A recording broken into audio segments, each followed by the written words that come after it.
दोस्तों, भगवान शिव के बारे में ऐसा कहा जाता है कि भगवान शिव त्रिलोक के आदि और अंत के देवता हैं, जिनके आगे दुनिया की सभी शक्तियाँ असफल हो जाती हैं।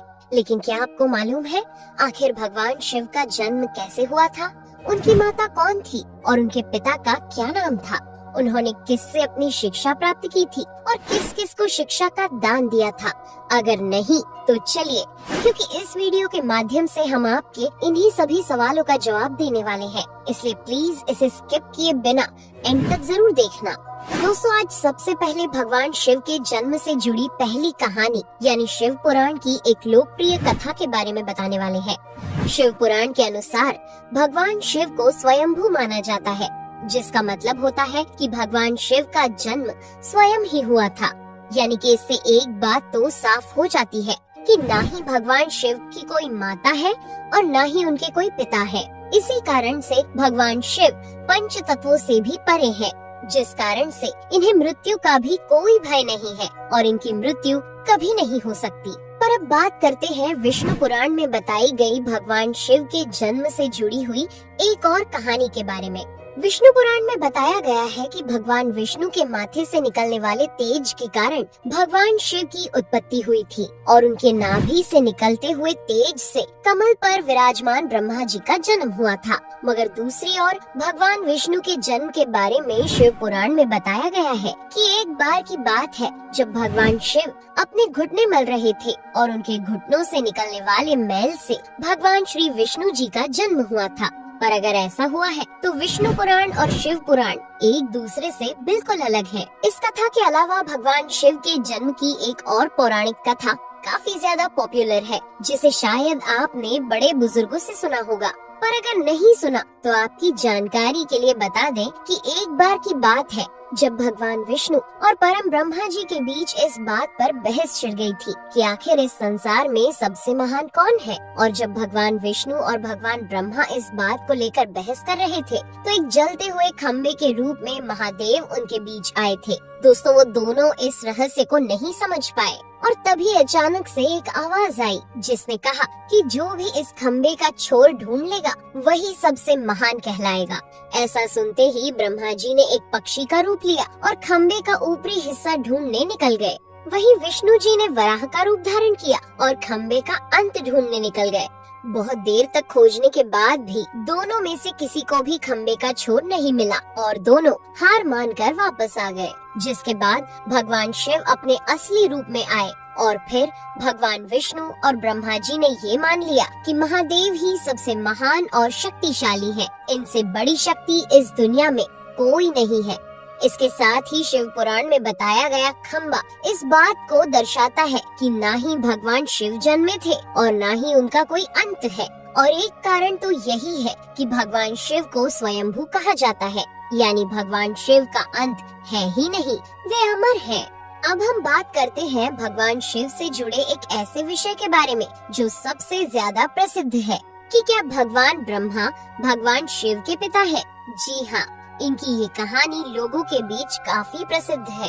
तो आपको बता दें कि आखिर किस प्रकार भगवान शिव ने ब्रह्मा पुत्र के रूप में जन्म लिया था। इसके पीछे विष्णु पुराण की एक पौराणिक कथा है, जिसके अनुसार जब धरती, आकाश, पाताल या कहे पूरा यूनिवर्स जलमग्न यानी पानी में डूबा हुआ था, तब भगवान विष्णु के अलावा कोई भी देव या प्राणी इस संसार में नहीं था। तब केवल विष्णु ही जल सतह पर अपने शेष नाग पर लेटे हुए नजर आ रहे थे। जिसके बाद उनकी नाभि से कमल की डंडी पर ब्रह्मा जी प्रकट हुए और जब भगवान ब्रह्मा और भगवान विष्णु इस यूनिवर्स से संबंधित बातें कर रहे थे तब भगवान शिव प्रकट हुए। जिसके बाद ब्रह्मा ने उन्हें पहचानने से इनकार कर दिया।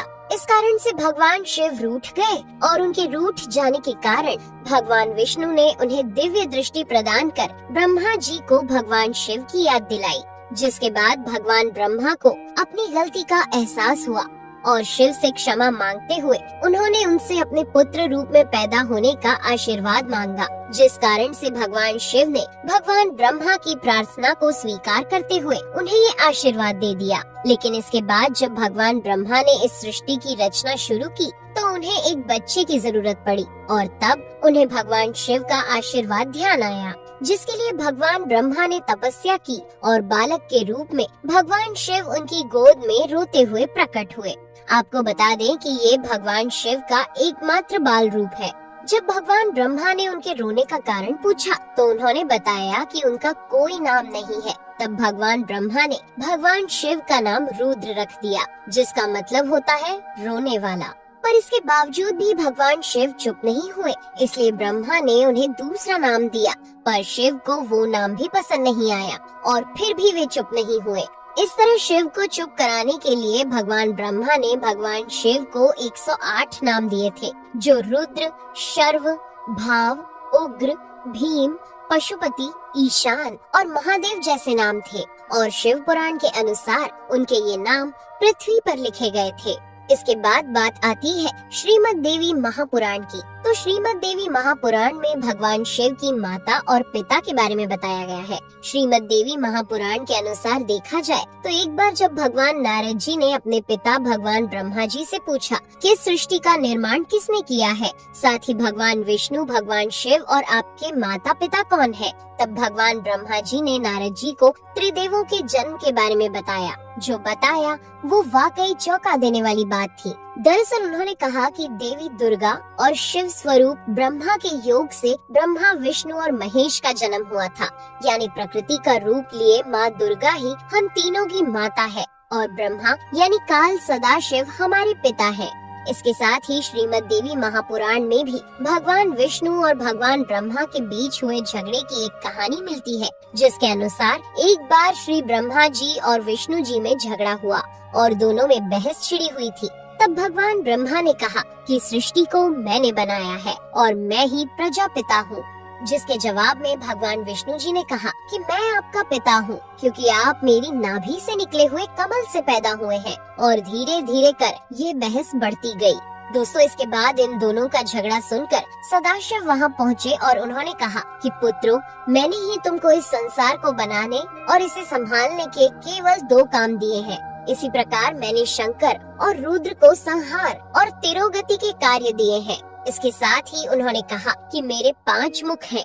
एक मुख से अकार, दूसरे मुख से उकार, तीसरे मुख से मुकार, चौथे मुख से बिंदु और 5वें मुख से नाद यानी कि शब्द प्रकट हुए हैं।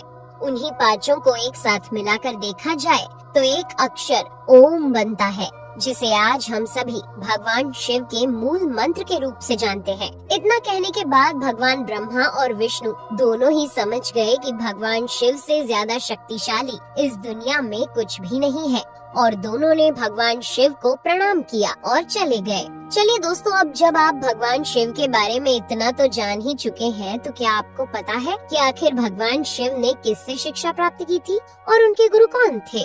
हम जानते हैं शायद ही इसका जवाब आप में से किसी को पता होगा, पर जिन्हें नहीं पता उन्हें बता दें कि भगवान शिव स्वयं इस संसार के गुरु माने जाते हैं, जिन्होंने इस संसार में गुरु शिष्य की परंपरा की शुरुआत की थी। लेकिन अगर सवाल आता है कि आखिर भगवान शिव किसके गुरु थे, तो आपको जरूर जान लेना चाहिए कि हिंदू धर्म के ग्रंथ कहते हैं कि ब्रह्मा जी और शिव जी इस संसार के सबसे पहले गुरु हैं, जिन्होंने गुरु शिष्य के इस रिश्ते की शुरुआत की थी। जहां भगवान ब्रह्मा ने अपने मानस पुत्रों को शिक्षा प्रदान की थी, वहीं भगवान शिव ने अपना ज्ञान केवल अपने 60 शिष्यों को दिया था। यानी भगवान शिव 60 शिष्यों के गुरु थे और वे जिन शिष्यों के गुरु थे उन्हें आज के समय में सप्त ऋषियों का दर्जा दिया गया है। तो दोस्तों, ये थे भगवान शिव के जन्म से जुड़े हुए कुछ फैक्ट्स, जो आपको कैसे लगे हमें कमेंट करके जरूर बताइए। साथ ही अगर आपको वीडियो पसंद आया हो तो इसे लाइक और चैनल को सब्सक्राइब करना बिल्कुल न भूलें। धन्यवाद।